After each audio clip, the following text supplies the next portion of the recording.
اللہ روزے میں دیکھنا چاہتا ہے کہ میرا بندہ میرے کہنے پہ جو چیزیں حلال ہیں ان کو بھی چھوڑتا ہے کہ نہیں چھوڑتا. تو جب اس نے ان کو چھوڑ دیا تو پھر حرام کیوں نہیں چھوڑے گا؟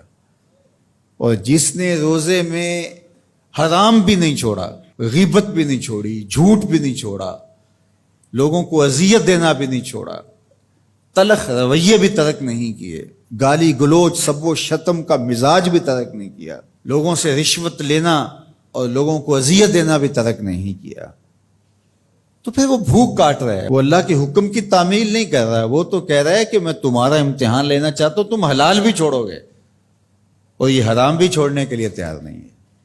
تو پھر وہ روزہ ہی نہیں. ہم ہر سال مشق کرتے ہیں، ماہ سیام گزر جاتا ہے، پھر جہاں کھڑے ہوتے ہیں وہیں کھڑے ہوتے ہیں، جبکہ روزہ تو 1 مہینے کی ٹریننگ ہے.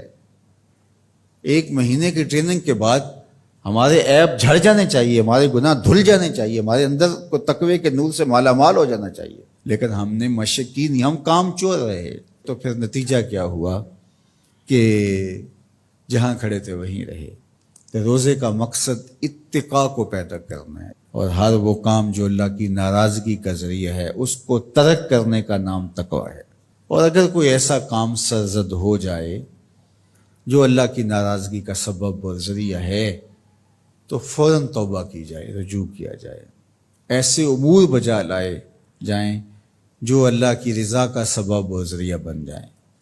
حضور نے ارشاد فرمایا، حضرت معاذ بن جبل رضی اللہ تعالی عنہ سے مروی ہے، اتق اللہ حیث ما کنت، تو جہاں بھی رہے اللہ سے ڈرتا رہے. خلوت میں ہو، جلوت میں ہو، گھر میں ہو، مسجد میں ہو، بازار میں ہو، تنہائی میں ہو، ہجوم میں ہو، جہاں بھی تو رہے اللہ سے ڈرتا رہے.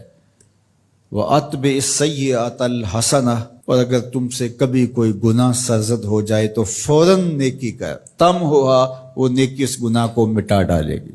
وَخَالِقِ النَّاسِ بِخُلُقٍ حَسَنٍ، اور لوگوں کے ساتھ اچھے اخلاق کے ساتھ پیش آنا.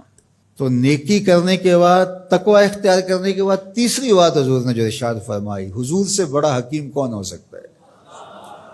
میرے ماں باپ حضور پہ قربان. یہ ہوتا ہے، تھوڑی نیکیاں کر کے لوگ پھول جاتے ہیں، تھوڑی سی پرہیزگاری اختیار کر لی تو سمجھے کہ ہمارے جیسا زمانے میں کوئی نہیں ہے. کوئی کارنامہ سر انجام دے دیا، کوئی کام ہو گیا تمہارے ہاتھ سے تو تم لوگوں کے ساتھ بدتمیزی کرنے لگ جاؤ. تو یہ تو ہمارا دین نہیں کہتا. تو فرمایا اتق اللہ حیث ما کنت، جہاں بھی رہے ایک تو اللہ سے ڈرتا رہنا، اور دوسری بات ارشاد فرمائی اتبع السیئۃ الحسنہ، جب تم کوئی برائی کر بیٹھو تو اس کے فوری بعد تم نیکی کرو، تم ہوا وہ مٹا ڈالے گی. اس کو لکھتے لکھتے دھبا لگ جائے تو اس کو ریموو کر دیتے ہیں نا. زندگی میں چلتے چلتے گناہ سرزد ہو جائے تو نیکی سے اس کو ریموو کر دو، تم ہوا مٹا ڈالے گی اس کو. اور پھر تیسری بات فرمائی وخالق الناس بخلق حسن، لوگوں سے رویہ اچھا رکھنا، لوگوں کے ساتھ حسن سلوک سے پیش آنا، بدتمیزی کی زندگی نہ گزارنا. قیامت کے دن جب اعمال تولے جائیں گے سب سے زیادہ وزن جس عمل کا ہوگا وہ حسن خلق ہے، جو پلڑے کو جھکا دے گا. تو کبھی اپنے رویوں کو کھردرا نہ ہونے دینا. تو ہمارے رب نے ہمیں تقوی اختیار کرنے کا حکم عطا کیا، اور رمضان المبارک موسم ہے تقوی کے حصول کا. زندگی ثمر بار ہوتی ہے اور تقوی کا پھل لگتا ہے. روزہ تقوی کی نشأت کا ذریعہ ہے، روزہ پیدا کرتا ہے اتقاء. لعلکم تتقون اس پہ شاہد عادل ہے. تو اس لیے مجھے اور آپ کو جائزہ لینا پڑے گا کہ ان دنوں کے اندر ہمارے اندر کوئی تقوی پیدا ہوا ہے یا نہیں ہوا.